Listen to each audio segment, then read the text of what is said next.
So yan, muli magandang umaga po. Kami po ay message mo ng alas 8. Kaya wala po po yung aming oras. Ako po muna yung mag-interview sa isang puging alta server.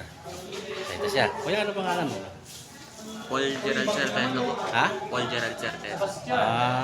So, ilang taon ka na sa paglilingkuran? Isang buwan pa lang po. Ay, bata pa. Pero nasama ka ba doon sa naordinahan? Komisyon? Nasama ka doon? Nung last month. Okay. So, bagong-bago pa lang pala, no? So, tiga saan ka?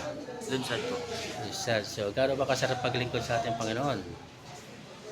Napakasarap po. Dahil, Mas napapalapit po tayo sa kanya. oo, tama naman. So, pwede kang, ano bang gusto mo maging paglaki-laki mo? Pagka kayo lumaki-laki pa?